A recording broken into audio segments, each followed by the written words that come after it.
Good morning. So we start with the past paper, paper 2, business, June 2020.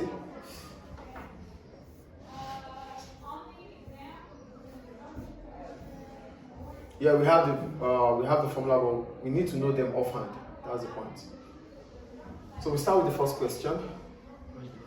They said some questions. Okay, in 1985, Emirates Stadium started its airline business with just 2 aircraft. It's now a well-known airline with over 265 aircraft flying to over 180 destinations around the world. Emirates has won many awards for services and reliability, service sector anyway. Until 2016, passengers rated Emirates the leading airline to travel with. However, in 2017, its rating dropped from first to fourth. So before we go into the rating, when you have customers rating, we call it positioning in the market. So that means customers' perspective about, customer perception about your product. That is what rating is about. So customers have rated Emirates to be number 1, but now it has dropped to number 4. So the position of Emirates has fallen based on customers' perception. That is customers' perception anyway. So now they say, which one of the following applies to a public limited company? A public limited company is a company that sells its shares in the stock exchange. So that means the shares are sold to the public. That's what makes it a public limited company. It's controlled by government. A public limited company is not controlled by government. A public company is controlled by government. So whatever government controls is called a public sector. Shares are traded on the stock exchange. That's the answer. So the answer is B.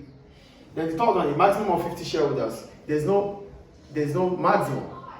It could be as much as possible because it's to the public. But if it was a private limited company, we could have few numbers of shareholders. But for a public limited company, there's no limit to the numbers of shareholders.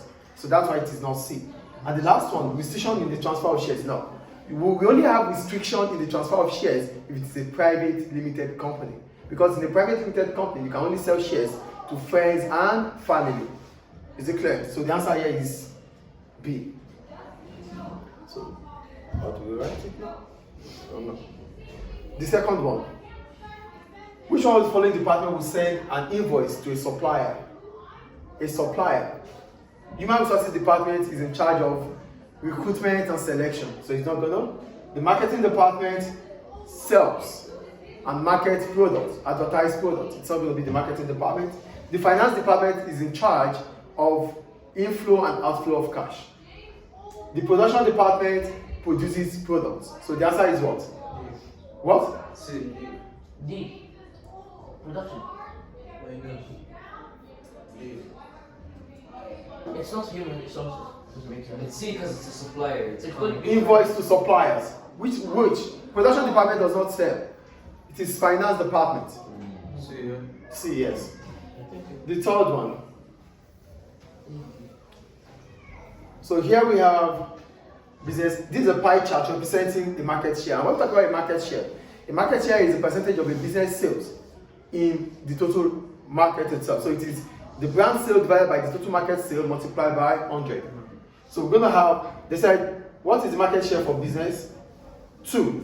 Business 2 is 150,000. So it's going to be 150,000 divided by the total. 350 plus 250, that's 600. The total is 600. What is the total? 1.2 million. Okay, 1.2 million. So our market share will be 150,000 divided by 1.2 million multiplied by 100. 12.5. What's the answer? 12.5. 12.5. Great. So the answer is A. Is it clear? Is it clear, guys? Yes, sir. The next one. Which one of the following describes an overdraft? An overdraft allows a bank customer to withdraw more than its available bank balance or credit balance. An overdraft is a short-term debt.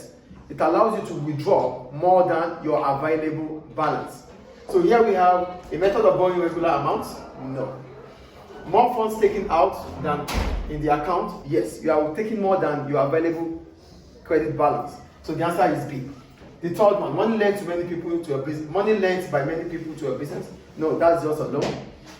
A loan due for repayment in 5 years. That's a long-term loan. So the answer is what? B. More funds taken out than are in the account.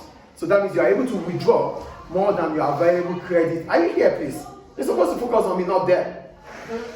It means you are able to withdraw more than your available credit balance. Is it clear? Yeah. So the answer is B. And the last one. They say, what is the percentage change in total asset between 2015 to 2016 and 2016 to 2017? So the total asset, we're talking about the total asset, not the cash asset, the total asset. So the difference will be this minus this over Q2 minus Q1 over Q1, or total assets of the new total asset, the old total asset, this is the old total asset minus the new total asset divided by the old total asset, multiplied by 100. Do you get it? Yes, can you write it down because I don't really understand. Okay, let's see. How do I go to the, is it here? Yeah. The pen. Okay. So here we have total assets. So we need to find the total assets in percentage, right? So it will be total assets for the old total assets. Q1. No, the old one. This is the old one. Yes. 2015. This 2015 to 2016. This 2016 to 2017. Yes. Okay, so we have the old one, total assets 2. This is the new one, sorry, minus total assets 1, all over total assets 1, multiplied by 100. Do we get it, please? So our total assets 2, this 133,281 minus 129,989 over 129,989 multiplied by 100. What does that give you, please?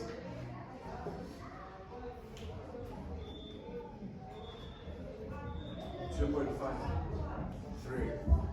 2.53% this. Is it clear? Is it clear, guys? Any question about that?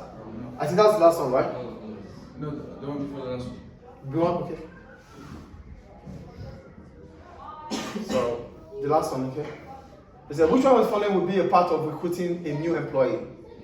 When you are recruiting a new employee, it's a business plan. A business plan is you could use a business plan for documentation so that you can get a loan from the bank. So it's not a business plan. Induction training. Induction training is a training that you carry out when you are first recruiting your new employees. When new employees are recruited, you use induction to introduce to them new methods or new practices. Job description. Job description talks about your functions, your responsibility as a new recruit. And job enrichment simply means you are adding more jobs. You are giving more opportunity or function to an employee in other roles. Or maybe I'm a business teacher, so now they're giving me economics to teach. So that is job enrichment. Do you understand? Yes. So here they say, which one is a part of recruiting a new employee?